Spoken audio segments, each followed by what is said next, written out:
నమస్తే అందరికీ ఎట్లున్నారు? ఐ హోప్ మీరు అందరూ మంచిగా ఉన్నారు అనుకుంటున్నాను. ఈ రోజు అయితే మిమ్మల్ని నేను ప్రపంచంలోనే అతిపెద్ద గిరిజన జాతర మేడారం జాతరకి తీసుకుపోతున్నాను. ప్రతి 2 yearsకి ఒకసారి దేశం నలువైపుల నుంచి వెళ్ళి అంగరంగ వైభవంగా వచ్చి జరుపుకునే జాతరే ఈ జాతర. కానీ చాలా మంది వస్తుంటారు కాబట్టి జనాలు మాత్రం దాదాపు 2 months ముందు నుండే వచ్చి దర్శనం చేసుకుంటారు. నేనైతే ఇప్పుడు హన్మకొండ బస్ స్టాండ్లో ఉన్నాను. హన్మకొండ బస్ స్టాండ్ నుంచి అయితే 1 month ముందు నుండే స్పెషల్ బస్సులో తీసిళ్ళు. సో ఇక్కడ నుంచి అయితే మన జాతరకి అయితే బయలుదేరదాం. ఇంకా లేట్ చేయకుండా వీడియో అయితే స్టార్ట్ చేద్దాం. ఒక లైక్తోనైతే ఆల్రెడీ చూడండి ఇక్కడైతే జనాలు ఎంతమంది ఉన్నారు హన్మకొండ బస్ స్టాండ్లో అయితే. ఈ సంవత్సరం అయితే February 21st నుంచి 24th వరకు అంటే దాదాపు 4 రోజులు అయితే ఈ జాతర అయితే జరగబోతుంది. సుమారు 1 కోటి మందికి పైగా అయితే అమ్మవారిని దర్శనం చేసుకుంటారు. ఆ 4 రోజుల్లో అయితే ఇసుక పోతే రాళ్ళంత జనం ఉంటారు. అందుకే జనాలు అయితే నెల రోజుల ముందు నుంచే వనదేవతలను అయితే దర్శనం చేసుకుంటారు. నేను నా చిన్నప్పటి నుంచి చూస్తాను, ప్రతి జాతరకి అయితే వరంగల్ నుంచి అయితే స్పెషల్ బస్సులు ఎత్తారు హన్మకొండ బస్ స్టాండ్ నుంచి. ఈసారి అయితే హన్మకొండ బస్ స్టాండ్లోని 12-13 ప్లాట్ఫామ్ నుంచి అయితే మేడారంకి స్పెషల్ బస్సులు అవైలబుల్గా ఉన్నాయి. ఇక ముల్లెలు మూటలు కట్టుకొని కుటుంబ సమేతంగా అందరూ అయితే ఆ మేడారానికి అయితే బయలుదేరుతారు. ఏం పేరు? మీ పేరు? ఎటు పోతారు మీరు? మేడా స్కూల్ కదా మీకు ఈరోజు? చాలా మందికి ఒక డౌట్ ఉన్నది, అంటే స్పెషల్ బస్సు కదా మహిళలకి ఫ్రీ ఉందా లేదా అని. కానీ ఈ బస్సులో అయితే మహిళలకు అయితే మహాలక్ష్మి పథకం అయితే అందుబాటులో ఉంది. ఇక టికెట్ కాస్ట్ అయితే హన్మకొండ నుంచి మేడారంకి 160 రూపాయలు. ఇదైతే నాన్ స్టాప్ బస్సు. మనం పోయే బస్సు అయితే ఎక్స్ప్రెస్ బస్సు. ఇదే బస్సు ఎంతసేపు పడితే వద్దాం 100 కిలోమీటర్లకి. కరెక్ట్గా 10:25 అయితే హన్మకొండ బస్ స్టాండ్ నుంచి మన బస్సు అయితే స్టార్ట్ అయిపోయింది. ఒకసారి జై బోలో సమ్మక్క సారక్కకి, జై బోలో సమ్మక్క సారక్కకి, జై జై అను. హన్మకొండ నుంచి 50 కిలోమీటర్లు ట్రావెల్ చేయగానే మనకైతే ములుగు వస్తుంది. ములుగులో అయితే గట్టమ్మ తల్లిని దర్శనం చేసుకోవడం ఆనవాయితీ. ఇది నాన్ స్టాప్ బస్సు, కానీ గట్టమ్మ దగ్గర అయితే బస్సు ఖచ్చితంగా ఆపాలి, అది ఆనవాయితీ. ఇప్పుడు నా చిన్నప్పటి నుంచి చూస్తాను, కానీ ఈ బస్సు అయితే ఎందుకో నాకు తెలియదు. కానీ గట్టమ్మ దగ్గర అయితే బ్రేక్ వేయలేదు. పాపం బాబాయ్ తప్పేం లేదు, వాళ్ళకైతే పైనుంచి ఆర్డర్స్ వచ్చినాయంట. ఓన్లీ జాతర టైంలో మాత్రమే గట్టమ్మ దగ్గర స్టాప్ ఉంటుందంట. ఇక మేడారం సమ్మక్క సారలమ్మ జాతర చరిత్ర గురించి మాట్లాడుకుంటే, సమ్మక్క సారలమ్మలు అయితే వనదేవతలు, అంటే ప్రకృతికి అనుసంధానమైన దేవతలు అన్నమాట. ఈ దేవతలకైతే ఇప్పటికీ కూడా రూపం లేదు. చాలా మంది అయితే సమ్మక్క సారలమ్మ అక్క చెల్లెలు అనుకుంటారు, కానీ సారలమ్మ సమ్మక్క కూతురు. అసలు సమ్మక్క ఎవరు అంటే, ఒక కోయరాజు అయితే పౌర్ణమి రోజు వేటకు పోయినప్పుడు ఆ అడవిలో పులుల మధ్య ఏడుస్తూ కనిపిస్తుంది ఒక చిన్న పాప. ఆ చిన్న పాప అయితే సాక్షాత్తు అమ్మవారి స్వరూపమే అని ఆ పాపను తీసుకొచ్చి పెంచుకుంటాడు. ఆ పాపే సమ్మక్క తల్లి. సమ్మక్క తల్లి అయితే ఊర్లోకి వచ్చినప్పటి నుంచి అంతా మంచి జరుగుద్ది. ఎవరికి ఏ వైద్యం కావాలన్నా సమ్మక్క తల్లిని నయం చేసేది. పులులతో సింహాలతో ఆడుతూ పాడుతూ తిరిగేదంట. అలా సమ్మక్క తల్లి మహిమలు అయితే వాళ్ళ ప్రాంతం అంతా తెలిసి అప్పటి నుంచే తల్లిని అయితే దేవతలా కొలిచేవారంట.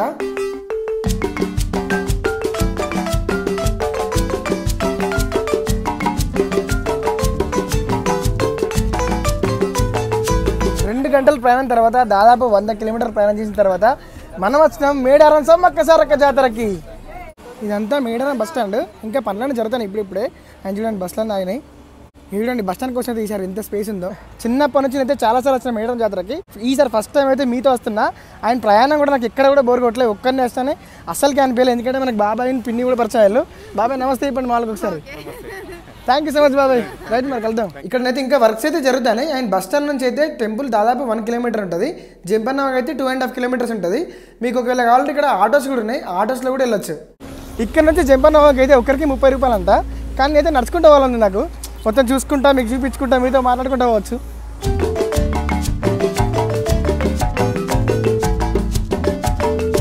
రోడ్డు చూడండి మంచిగా మెరుస్తుంది, కొత్త రోడ్ వేసిళ్ళు. మేడారం జాతరకు రాగానే అందరూ ఫస్ట్ అయితే జంపన్న వాగుకి, జంపన్న వాళ్ళు అయితే స్నానం చేస్తారు. చరిత్ర ప్రకారం అయితే జంపన్న అయితే యుద్ధంలో అయితే జంపన్నకి బాణం గుచ్చుకొని ఈ వాగులనే పడి చనిపోయిందట. అప్పుడైతే ఈ వాగు మొత్తం జంపన్న రక్తంతో నడిచిపోయిందంట. అందుకే వచ్చిన ప్రతి భక్తులు అయితే జంపన్న వాగు స్నానం చేసినాకనే దర్శనానికి పోతారు. అమ్మో ఇక్కడ నుంచి జంపన్న 2 kilometers ఉందంట. నేను దగ్గరనే అనుకున్నా. ఏడే చూసినా చూడండి సీసాలు కనబడుతున్నాయి. సీసాలు ఇక్కడనైతే క్వైట్ కామన్ సీసాలు. ఇదంతా మేడారం విలేజ్, మేడారం లోకల్స్ ఇవన్నీ.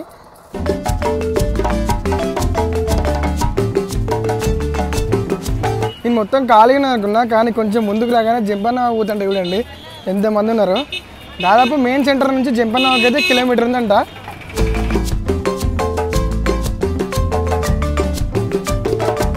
రితీష్ బ్రో కలిసింది మనకు. రితీష్ బ్రో హై ఒకసారి వాళ్ళకి. ఇందాక బస్ స్టాండ్లో హన్మకొండ బస్ స్టాండ్లో మీతో మాట్లాడుతుంటే చూసిందంట. ఈ జంపన్న ఏందో కిలోమీటర్ అంటే 2 kilometers ఇప్పటికీ అయినా అత్తలేదు. ఇంకా ఎంతో చరిత్ర ఉన్నాయి జంపన్నకి. స్వాగతం సుస్వాగతం. ఇక చాలామంది జనాలు అయితే జంపన్న దగ్గర స్నానం చేసి దర్శనానికి అయితే పోతారు. జింపన్నవాగులో అయితే ప్రస్తుతానికి పనులు జరుగుతున్నాయి, నీళ్ళు అయితే ఆపేసిళ్ళు, ట్యాప్స్ అయితే పెట్టి భక్తులకు ప్రజెంట్ వాటర్ అయితే సప్లై చేస్తారు.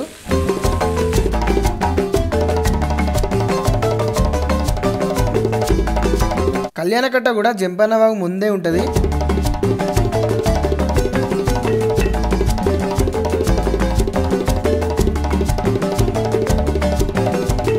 జింపన్నవాగు దగ్గర కాసేపు కూర్చొని ఆస్వాదించి నెత్తిన నీళ్ళు చల్లుకొని మనం ఇప్పుడు పోతున్నాం మేడారం సమ్మక్క సారలమ్మ దర్శనానికి. అయితే ఇంకా దాదాపు 1 month ఉన్నది జాతరకి, అయినా సరే ఇప్పటి నుంచి రష్ ఎక్కువైతుంది.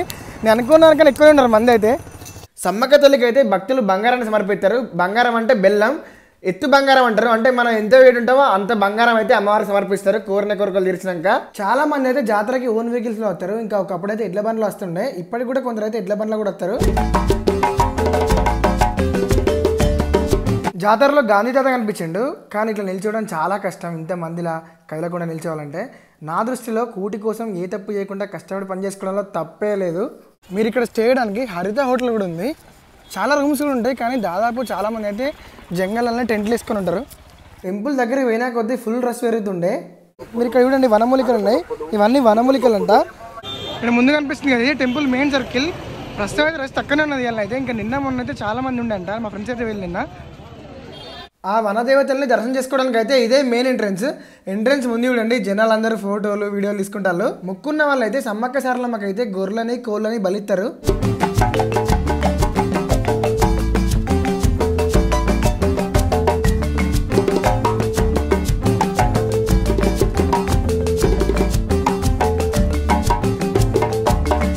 ప్రస్తుతానికి అయితే రష్ తక్కువ ఉంది కాబట్టి మనం డైరెక్ట్ క్యూ లైన్లో దర్శనం పోతాం.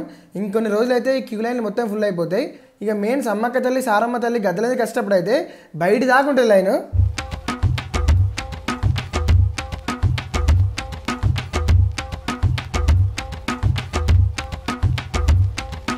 సమ్మక్క సారలమ్మలు అయితే వనదేవతలు కాబట్టి లోపలనైతే గుడేమి ఉండదు, గద్దెలు ఉంటాయి. గద్దెల పైన అయితే అమ్మవార్లు ఉంటారు.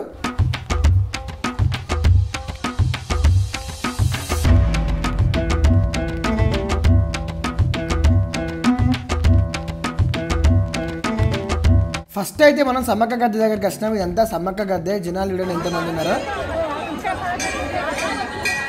సమ్మక్క తల్లి అదృశ్యమైనప్పుడు కుంకుమ భరణిగా మారింది కాబట్టి ఇక్కడ సమ్మక్క తల్లికి అయితే రూపమే ఉండదు, కుంకుమ భరణికే పూజిస్తారు. ఎంతో మహిమ కలిగిన ఈ సమ్మక్క తల్లిని అయితే మీరు కూడా దర్శనం చేసుకోండి. అండ్ నేను కూడా తల్లిని ఒకటే కోరుకుంటానా, అందరూ బాగుండాలి, అందులో మనం ఉండాలి.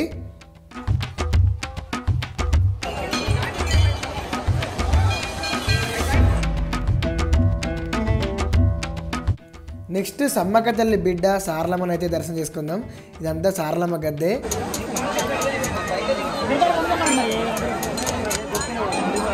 వచ్చిన భక్తులందరూ అమ్మవార్లకైతే బంగారం సమర్పిస్తారు.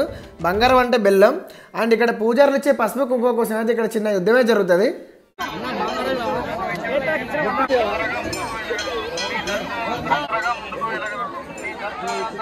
నెక్స్ట్ మనం గోవిందరాజు స్వామిని దర్శనం చేసుకుందాం. గోవిందరాజు అంటే సారలమ్మ భర్త.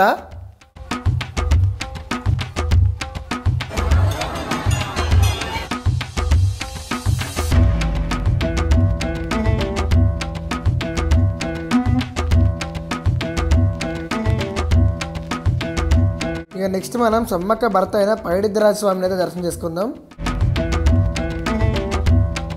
మనమైతే ఇప్పుడు ఇంత ప్రశాంతంగా ఇక్కడ తిరుగుతాం, కానీ ఇంకొన్ని రోజులు అయితే మొత్తం ఫుల్ రష్ అయిపోద్ది. అండ్ గద్దె లోపల కూడా మనం అలా వేరు బయట నుంచి దర్శనం చేసుకోవాలి. మొత్తం ఈ ప్రాంతం అంతా బెల్లంతో నిండిపోతుంది. సక్సెస్ఫుల్గా సమ్మక్క సారలమ్మ దర్శనం అయితే అయిపోయింది. నాకైతే దర్శనం అయిపోవడానికి మొత్తం అర్ధగంట పట్టింది, కానీ మంచిగా అనిపించింది. ఇలా అయితే మేడారం అంతా అడవి ప్రాంతం కాబట్టి మీకు అడవికి సంబంధించిన వస్తువులు అయితే ఇక్కడ అమ్ముతారు. అండ్ ఎక్కడ చూసిన వనమూలికలు కొయ్యదొరలు అయితే మీకు జాతకం అయితే చెప్తారు. మీరైతే దర్శనం చేసుకోగానే బయటికి రాగానే కొంచెం ముందు పోతే లెఫ్ట్ సైడ్లో మీకైతే ట్రైబల్ మ్యూజియం ఉంటుంది. ట్రైబల్ మ్యూజియం కూడా విజిట్ చేయండి. ఇప్పుడైతే మనం ట్రైబల్ మ్యూజియం పోతున్నాం. అంతే మనం వచ్చినాం ట్రైబల్ మ్యూజియంకి. అక్కడ బోర్డు చూడండి, శ్రీ సమ్మక్క సారలమ్మ ఆదివాసీ మ్యూజియం అని ఉంది. అండ్ ఇక్కడ చూడండి మ్యూజియం కూడా ఇట్లా ఉందో. మ్యూజియం బయట కూడా థీమ్ కూడా మొత్తం పాకలతో ట్రైబల్ లైఫ్ స్టైల్ ఉంటుంది కదా, కోయా ట్రైబ్స్ లైఫ్ స్టైల్, ఆ స్టైల్లో ఉంది మొత్తం. అండ్ ఇక్కడ చూడండి మొత్తం ఇళ్ళన్నీ అవే ఉన్నాయి. చూడడానికి మాత్రం చాలా చాలా బాగుంది. నాకు మాత్రం మస్తు అనిపించింది. వైబ్ మాత్రం మంచిగా ఉంది కదా ఇక్కడ చూడడానికి. ఆయన చూడండి ఎంత మంచిగా ఉందో వైబ్ అయితే. నిజంగా నేనైతే అస్సలు ఇట్లా ఎక్స్పెక్ట్ చేయలే. మ్యూజియం బయటనే సమ్మక్క తల్లి అడవిలో దొరికినప్పటి నుంచి చిలకల గుట్ట అదృష్టమైనంత వరకు మొత్తం కూడా బొమ్మల రూపంలో ఎక్స్ప్లెయిన్ చేస్తూ పెట్టిళ్ళు, మస్తు అనిపించింది నాకు ఇదైతే.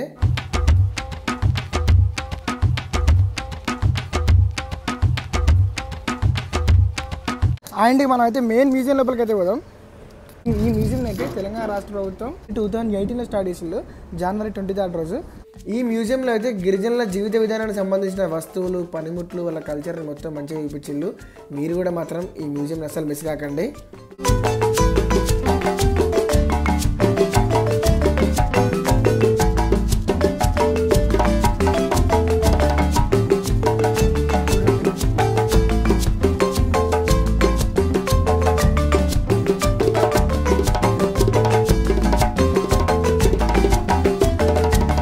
టెంపుల్ పక్కనే మీకైతే గవర్నమెంట్ హాస్పిటల్ కూడా ఉంది, వైద్య శిబిరం. మీకు ఏమైనా ఎమర్జెన్సీ ఉంటే మాత్రం టెంపుల్ పక్కనే ఉంటుంది హాస్పిటల్ అయితే. ఆల్రెడీ మొత్తం షెడ్లు వేసుకుంటారు చూడండి, ఎవరు కూడా ఇక్కడికి అయితే దాదాపు రూమ్ తీసుకోరు. ఇవాళ అయితే నడిచి నా కాళ్ళు పోతాయి. ఇప్పుడు మనం పోతున్నాం చిలకల గుట్టకి. చిలకల గుట్ట అంటే అక్కడనే సమ్మక్క సారలమ్మ వాళ్ళు అయితే అదృశ్యమైంది అంటారు కదా, అదృశ్యమైంది అక్కడనే. సమ్మక్కని సారలమ్మని అయితే ఆ చిలకల గుట్ట నుంచి తీసుకొస్తారు ఇక్కడికైతే. చిన్న చిన్న టెంట్లు కూడా ఇట్లా స్టే అవుతారు కదా, దాంట్లో చిన్న చిన్న పోర్షన్స్ అయితే కిరాయికి ఇస్తారు. ఇంకా ఇప్పుడు మెయిన్ డేస్ దగ్గరికి వచ్చిన కొద్ది అయితే ఇంకా రద్దీ ఎక్కువైంది కదా, ఆ టైంలో అయితే తీసుకుంటారు. చిన్న ప్లేస్కి 350, 450 అట్లుంటారు రెంట్. మనం ఆల్మోస్ట్ టెంపుల్ నుంచి వెళ్ళి 1.5 కిలోమీటర్స్ కూడా నడుచుకుంటూ వచ్చినాం. ఇక్కడ దాకా ఇంకేతాలి టెంట్లు అంటే మీకు దీన్ని బట్టి మీరు అర్థం చేసుకోండి ఎంత పెద్ద జాతరనో. అక్కడ కూడా చూడండి చాలా మంది అయితే స్టే అవుతారు అక్కడ. ఇప్పుడు టైం మధ్యాహ్నం 3 అవుతుంది. అందరూ అయితే మంచిగా వంట చేసుకొని తింటారు. వాసన అయితే గుమ్ముతుంది. మనకు కూడా ఏమైనా తెలిసి భోజనం పెడితే మంచిగా ఉంటుంది చికెన్తో. మీరు అక్కడ చూడండి ఫ్యామిలీ మొత్తం ట్రాక్టర్ వేసుకొని వచ్చిళ్ళు. కొంతమంది అయితే 1 వీక్ కూడా స్టే అవుతారు ఇక్కడ. మనం అయితే ఇంక ఇది దాటితే చిలకల గుట్ట. ఇక్కడ చూడండి ముందు కనిపిస్తుంది కదా కొండ, అదే చిలకల గుట్ట. అండ్ ఇక్కడ గేట్ ఉంది కదా, ఈ గేట్ నుంచి సమ్మక్కని సారలమ్మని తీసుకొస్తారు. మెయిన్ సమ్మక్క సారలమ్మని తీసుకొస్తారు కదా, ఈ గేట్ లోపల నుంచి తీసుకొస్తారంట. ఈ గేట్ అయితే అసలు లోపలికి ఇవ్వాలి. చూడండి మీరు చూస్తారు కదా కొండ చుట్టూ మొత్తం ఫెన్సింగ్ వేసి ఉన్నది, ఎవరు కూడా కొండపైకి పోద్దని. ఓన్లీ కొండపైకి పూజారులు ఉంటారు కదా, ఎవరైతే అమ్మవారి దగ్గర పూజలు ఇస్తారో ఓన్లీ వాళ్ళు మాత్రమే పోతారంట, వేరే వాళ్ళు ఎవరిని కూడా అలో చేయరంట. ఇదే ఆ చిలకల గుట్ట. ఈ చిలకల గుట్ట మీదనే అమ్మవారు అయితే అదృష్టమయ్యారంట. కొంతమంది అయితే చూడండి ఇక్కడికి వచ్చి దర్శనం చేసుకుంటారు. అక్కడికి మనం కూడా పోదాం.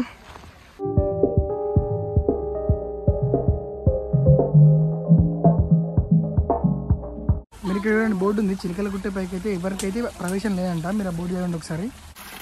నీళ్ళు చూడండి ఎక్కడి నుంచి వస్తే కూడా అంట, కొండపై నుంచి 24 hours వస్తున్నాయంట నీళ్ళు.